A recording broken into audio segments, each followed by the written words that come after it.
गांव में टुनटुनी नाम की एक चिड़िया अपने छोटे भाई गोलू चिड़ा के साथ रहती थी। उन दोनों की देखभाल करने वाला कोई नहीं था और वो दिन भर अपने सर पर फलों का टोकरा लेकर पूरे गांव में घूमती थी। फल ले लो, फल ताजे ताजे मीठे मीठे रसीले फल ले लो। वो फलों को बेचकर उससे मिलने वाले पैसों से अपने घर का खर्च चलाती थी। टुनटुनी मुश्किल हालातों से नहीं घबराती और खूब मेहनत करती थी। वहीं दूसरी तरफ गांव के बाहर जंगल में एक बहुत बड़ा महल था, जहां के राजा हरिया तोता को फल खाने का बड़ा शौक था। वो दूर दूर के जंगलों से अपने लिए फलों को मंगवाते और उन्हें बड़े चाव से खाते थे। राजा हरिया तोता को हर दिन एक नया फल खाना बहुत अच्छा लगता था। एक दिन की बात है, टुनटुनी अपने फलों के टोकरे को लिए जंगल में फल बेच रही थी। फल ले लो, फल ताजा ताजा मीठे मीठे फल ले लो। तभी राजा हरिया तोता को टुनटुनी की आवाज आती है और वो अपने सेवकों से कहते हैं, जरा देख कर आओ, ये कौन है? हम भी तो देखें इसके फल कैसे हैं। जरा मेरे लिए इस चिड़िया से फल खरीद कर लाओ। फिर राजा के सेवक टुनटुनी चिड़िया के पास जाते हैं। हे सुन चिड़िया, हमारे राजा जी ने फल मंगवाए हैं। तेरे फल मीठे तो है ना? अगर तेरे फल मीठे नहीं हुए तो समझ ले तू तो गई जान से।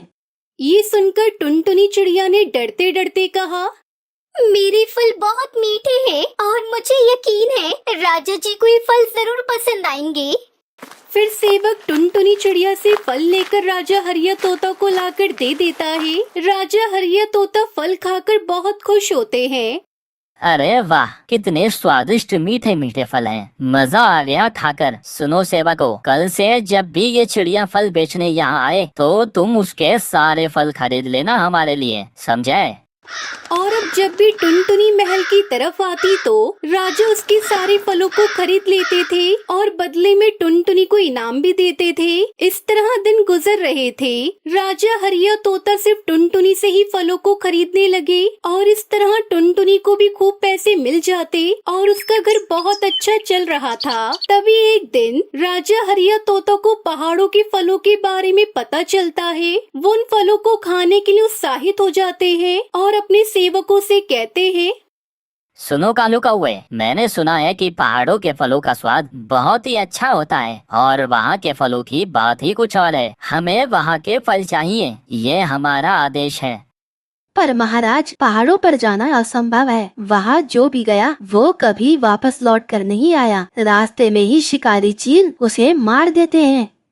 ये सब हम नहीं जानते हैं। हमें वहाँ के फल चाहिए, वरना जिंदा तो हम भी नहीं छोड़ेंगे।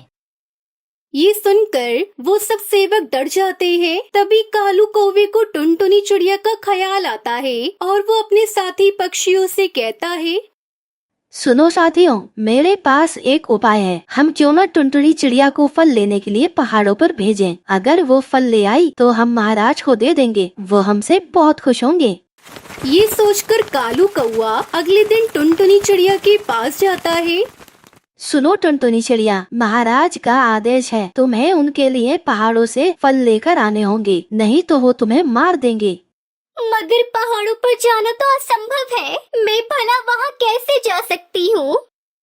ये सब हम नहीं जानते। तुझे तो वहाँ जाना ही होगा, वरना महाराज तुझे फांसी पर लटका देंगे। राजा हरिया तोता के आदेश के बारे में सोचकर टुनटुनी बहुत दुखी होती है। वहाँ जाने का मतलब है कि मौत के मुंह में जाना। हे भगवान, मैं वहाँ कैसे जाऊंगी? अगर मुझे कुछ हो गया तो मेरे छोटे भाई का क्या होगा?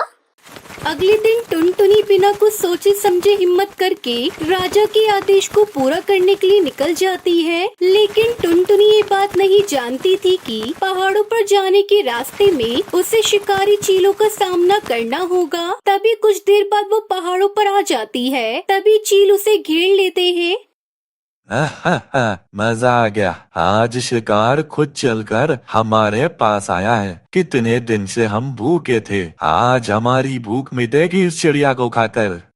नहीं, मुझे छोड़ दो, मुझे जाने दो, मुझे माफ कर दो। जैसे ही वो चील उसे मारने के लिए आगे बढ़ते हैं, तभी अचानक वहाँ एक तेज रोशनी होती है और एक परी आ जाती है। वो अपने जादू से इन चीलों को वहाँ से मारकर भगा देती है और टुनटुनी की जान बचा लेती है। अरे बेटी, तुम यहाँ इस खतरनाक पहाड़ पर क्या कर रही हो? अगर आज मैं यहाँ नहीं आती तो यह चील तुम्हें मारकर खा जाते। टुनटुनी परी को राजा के आदेश के बारे में सब कुछ बता देती है। तभी वो परी टुनटुनी के सामने एक बड़ा सा फलों का घर प्रकट कर देती है और टुनटुनी से कहती है, ये लो जादुई फलों का घर टुनटुनी। इस घर में तुम्हें हर तरह के फल मिलेंगे। तुम्हें फल लेने के लिए यहाँ पहाड़ों पर आना नहीं पड़ेगा। आपका बहुत बहुत शुक्रिया परी, आपने मेरी सारी मुसीबतें दूर कर दी। फिर टुनटुनी चिड़िया खुशी खुशी उस फलों के घर को अपने साथ ले जाती है और राजा के आदेश को पूरा करती है और उन्हें खूब सारे पहाड़ी के फल खिलाती है। राजा हरिया तोता टुनटुनी के इस कारनामे से बहुत खुश हो जाते हैं और उसे खूब सारा इनाम देते हैं, जिससे टुनटुनी बहुत अमीर हो जाती है। अगले दिन राजा हरिया तोता का सेवक कालू कौवा टुनटुनी चिड़िया के पास जाता है और उसके फलों को देखकर वो बहुत हैरान हो जाता है। अरे टुनटुनी, ये इतना बड़ा फलों का घर तुम्हारे पास कहाँ से आया है? बताओ मुझे। टुनटुनी चिड़िया कालू कौवे को सारी बात बताती है। ये सुनकर कालू कौवे को लालच आ जाता है। अच्छा, ऐसी बात है तो मुझसे बहुत बड़ी गलती हो गई इस चिड़िया को वहाँ भेजकर। चलो, पर कोई नहीं, मैं अपनी गलती सुधार लेता हूँ। अब मैं खुद पहाड़ों पर जाऊँगा, हो सकता है मुझे भी जादुई फलों का घर मिल जाए। ये कहकर कालू कौवा पहाड़ों पर वो फलों का घर लेने के लिए चला जाता है, लेकिन उसे रास्ते में जालिम चीलों का झुंड मिल जाता है। मजा आ गया। आज तो शिकार खुद चलकर हमारे पास आया है। आज तो दोस्तों दावत है, हमारी दावत। फिर वो शिकारी चील कालू कौवे को मारकर खा जाते हैं और इस तरह कालू ने टुनटुनी के लिए जो गड्ढा खोदा था, लालच के कारण वो खुद ही उसी में गिर जाता है। वहीं टुनटुनी अपने भाई के साथ खुशी खुशी अपने जादुई फलों के घर में रहने लगती है और अपने जादुई फलों को बेचकर वो अपनी जिंदगी गुजारती है। सुंदरवन के जंगल में चंपा कौवी अपनी बहू टुनटुनी चिड़िया के साथ रहती थी। उसकी बहू बहुत ही बेवकूफ थी। एक दिन चंपा कौवी अपनी बहू टुनटुनी को आवाज लगाती है, बहू, अरे बहू, भोजन ला कर दे, मुझे बहुत जोरों से भूख लगी है। उधर टुनटुनी चिड़िया किचन में कानों में हेडफोन लगाए गाना सुन रही थी।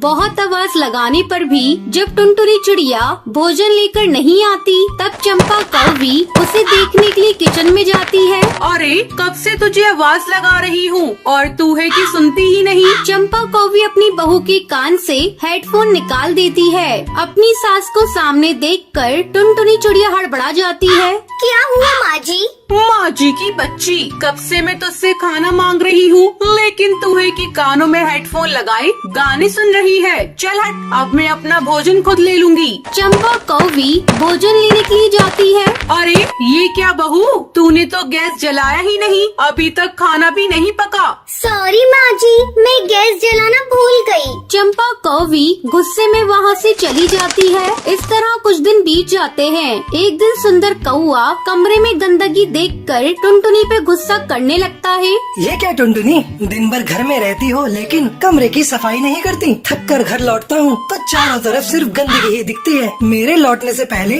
आज तुम घर की पूरी सफाई कर देना। सुंदर कौवे की गुस्से भरी आवाज को सुनकर चंपा कौवी वहाँ आ जाती है। ऐसा कर बहू, तो सारे कमरे की सफाई कर दे, तब तक मैं भोजन बना देती हूँ। टुनटुनी कमरे में रखी हुई सारी सामान की सफाई करने लगती है। अरे ये तो सुंदर जी का लैपटॉप है, इसे भी साफ कर देती हूँ। लगता है इन्होंने इसे भी साफ करने के लिए छोड़ रखा है। टुनटुनी चिड़िया लैपटॉप को धोने लगती है। उसे ऐसा करता देख उसकी सास चंपा कौवी देख लेती है। अरे बहू, तू ये क्या कर रही है? ये तो सुंदर बेटा का लैपटॉप है, तू इसे क्यों धो रही है? माँ जी ये देखिए, ये बहुत गंदा है और आपने ही तो बोला कि पूरे कमरे की सफाई कर दूं। तुम जैसी बेवकूफ बहू को पाकर मैं धन्य हो गई। तुम्हें कोई काम ठीक से करना नहीं आता। चल हट, मैं इसे साफ करती हूँ। मैंने सारा भोजन बना दिया है। तू ऐसा कर, सुंदर बेटा के लिए थोड़ा सा बैंगन का भरता बना दे। शाम को सुंदर कौआ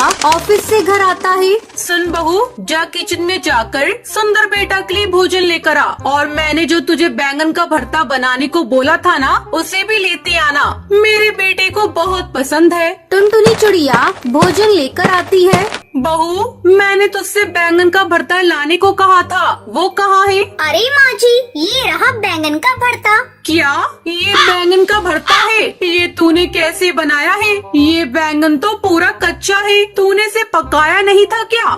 माँ जी, आपने बैंगन पकाने के लिए कहाँ बोला था? हे ऊपर वाले, ये कैसी बेवकूफ बहू मेरे गले में बांध दी तूने। एक दिन चंपा अपने बेटे के साथ शहर गई हुई थी, तभी उसके घर में एक चोर घुस आता है। अरे ओ चिड़िया, चल जल्दी से तिजोरी की चाबी दे। और हाँ, ज्यादा चालाक बनने की कोशिश मत करना, नहीं तो मैं तुझे अभी जान से मार दूंगा। नहीं नहीं भैया, मुझे मत मारना, मुझे अभी और जीना है। मैं अभी तिजोरी की चाबी लेकर आती हूँ। डर के मारे टुनटुनी चिड़िया चाबी लाकर दे देती है। ओ चिड़िया, तू पूरी पागल है, इसलिए बड़ी आसानी से मुझे तिजोरी की चाबी दे दी। चोर कबूतर बड़े आराम से तिजोरी से जेवर और पैसे निकालने लगता है। तभी टुनटुनी एक डंडे से चोर कबूतर के सर पर वार करती है, जिससे वो बेहोश हो जाता है। फिर टुनटुनी चिड़िया उस चोर को रस्सियों से बांध देती है। अगले दिन जब चंपा कौवी अपने बेटे के साथ शहर से वापस आती है तो देखती है कि घर में चोर बंधा हुआ है।